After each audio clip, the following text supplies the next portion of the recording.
സ്വാമിയേ ശരണമയ്യപ്പ. സ്വാമി ശരണം. പ്രിയപ്പെട്ട അമൃത ടി വി പ്രേക്ഷകർക്ക് ന്യായവിധിയിലേക്ക് വീണ്ടും സ്വാഗതം.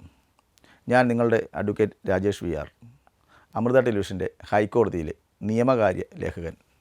ഒരു ശരണം വിളിയോടുകൂടി തുടങ്ങിയത് വിഷയം മറ്റൊന്നുമല്ല, നമ്മുടെ സ്വന്തം അയ്യപ്പൻ്റെ സന്നിധാനത്തെ സ്വർണ്ണക്കൊള്ള. എൻഫോഴ്സ്മെൻറ്റ് ഡയറക്ടറേറ്റ് ഇന്ന് കൊല്ലം വിജിലൻസ് കോടതിയുടെ മുന്നിൽ ഒരു സത്യവാങ്മൂലവും അപേക്ഷയും നൽകിയിട്ടുണ്ട്. അതിനെക്കുറിച്ച് വിശദമായി ഒന്ന് പരിശോധിച്ചു. ഇ ഡിയുടെ ഒരു അസിസ്റ്റൻറ്റ് ഡയറക്ടർ അശു ഗോയൽ, അദ്ദേഹമാണ് ഈ അപേക്ഷ നൽകിയിട്ടുള്ളത്. പ്രധാനമായും ഇ ഡി സംശയിക്കുന്നു സ്വർണ്ണക്കൊള്ളയിൽ ഏതൊക്കെയോ തരത്തിലുള്ള കള്ളപ്പണ ഇടപാടുകൾ നടന്നിട്ടുണ്ട്.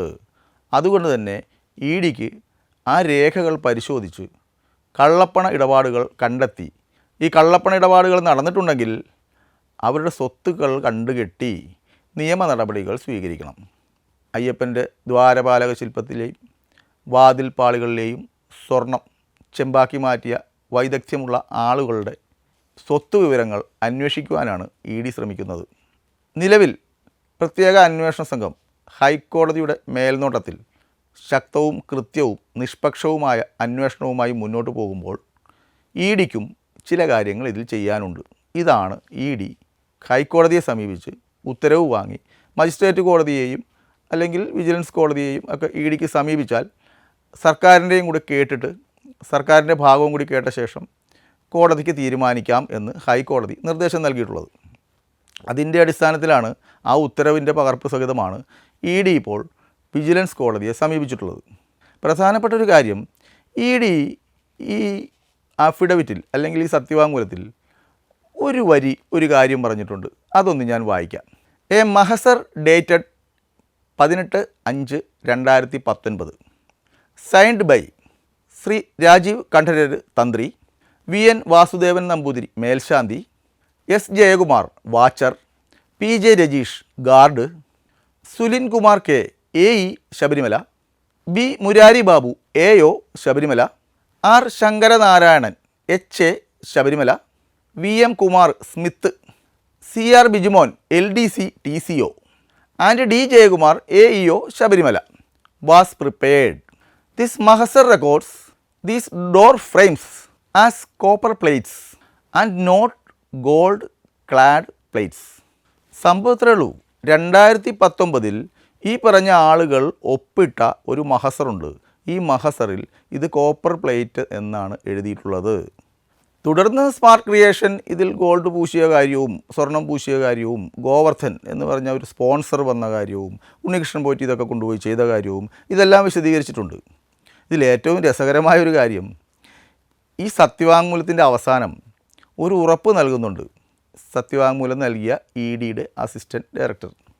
അതെന്താണെന്നല്ലേ, ഞങ്ങൾക്ക് അതായത് ഇ ഡിക്ക് ഈ രേഖകൾ തന്നാൽ ഇതൊരു കാരണവശാലും അന്വേഷണത്തിൻ്റെ ഭാഗമായി ഉപയോഗിക്കുകയല്ലാതെ അല്ലെങ്കിൽ പരിശോധിക്കുകയല്ലാതെ മാധ്യമങ്ങൾക്ക് അല്ലെങ്കിൽ മറ്റേതെങ്കിലും മാധ്യമങ്ങൾ വഴി പുറത്തേക്ക് യാതൊരു വിവരങ്ങളും കൊടുക്കില്ല എന്നൊരു ഉറപ്പ് കൊടുത്തിട്ടുണ്ട്. രസകരമായ കാര്യമെന്ന് ഞാൻ പറഞ്ഞത്, ഈ സത്യവാങ്മൂലം തന്നെ ഇപ്പോൾ മാധ്യമങ്ങളുടെ കയ്യിലെത്തിയത് കൊണ്ടാണ് എനിക്കത് വായിച്ച് നിങ്ങളിലേക്ക് ഈ വിവരങ്ങൾ തരാൻ സാധിച്ചത്. അപ്പോൾ ബാക്കിയുള്ള കാര്യം അദ്ദേഹം പറഞ്ഞതിൽ ഉള്ള ഒരു തമാശ എനിക്ക് തോന്നിയത് ഞാൻ പറഞ്ഞു എന്നേ ഉള്ളൂ. ഏതായാലും ഇതിലെ ഗൗരവമുള്ള കാര്യം അത് ഞാൻ നേരത്തെ വായിച്ചത് തന്നെ. ഇത്രയും ആളുകൾ, അതിൽ മുരാരി ബാബുവൊക്കെ ഇപ്പോൾ അകത്ത് കിടക്കുവാണ്, ഇത്രയും ആളുകൾ ഒപ്പിട്ട ഒരു മഹസറിൽ ഇത് ചെമ്പുപാളി എന്ന് എഴുതിയിരിക്കുന്നു എന്ന വസ്തുതയാണ് ഇ ഡി കോടതിയിൽ പറഞ്ഞിട്ടുള്ളത്.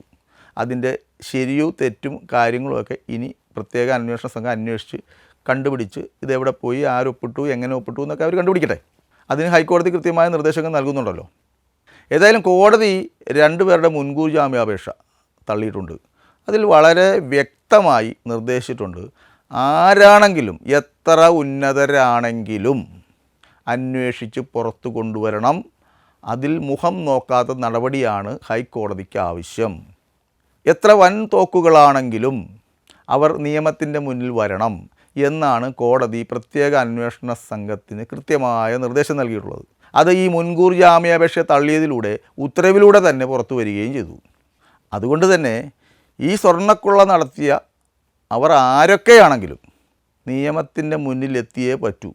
അത് ചിന്തിച്ചുറപ്പിച്ച ഒരു ഹൈക്കോടതി ബെഞ്ചാണ്. അല്ലെങ്കിൽ അത് ചിന്തിച്ചുറപ്പിച്ച ഒരു ഹൈക്കോടതി ബെഞ്ചിനെയാണ് സാക്ഷാൽ അയ്യപ്പൻ ഈ കേസ് ഏൽപ്പിച്ചിട്ടുള്ളത്. ഇത്രേ എനിക്ക് പറയാനുള്ളൂ. സാധാരണ ജനങ്ങൾ പറയും പോലെ ഞാനിതിലൊന്ന് പറഞ്ഞോട്ടെ. അയ്യപ്പ, നിന്നെ നീ തന്നെ കാത്തോളണേ. വീണ്ടും ഒരു വീഡിയോയുമായി ഇനിയും വരാം. എൻ്റെ ഈ നിയമ വിശകലന വീഡിയോകൾ പ്രേക്ഷകർ വളരെയധികം സ്വീകരിച്ചു എന്നറിഞ്ഞതിൽ എനിക്ക് വലിയ സന്തോഷമുണ്ട്. കാരണം അതിൻ്റെ താഴെയുള്ള സംശയങ്ങൾ, നിങ്ങൾക്ക് എന്ത് സംശയം വേണമെങ്കിലും ഇതിൻ്റെ താഴെ ചോദിക്കാം, ഇതിൽ കമൻ്റായിട്ട് ചോദിക്കാം. എനിക്ക് കിട്ടുന്ന സമയത്ത് ഞാൻ അതിന് മറുപടി പറയുന്നുണ്ട്. അതിലെനിക്ക് വളരെയധികം സന്തോഷമേ ഉള്ളൂ. സാധാരണക്കാരായ ജനങ്ങൾക്ക് നിയമം ഒരു ബോധവൽക്കരണമായി നൽകുവാൻ ഒരവസരം ലഭിച്ചു എന്നുള്ളതാണ്. അതൊരു പുണ്യകർമ്മം തന്നെയായിട്ടാണ് ഞാൻ ഈ അവസരം വിനിയോഗിക്കുന്നത്.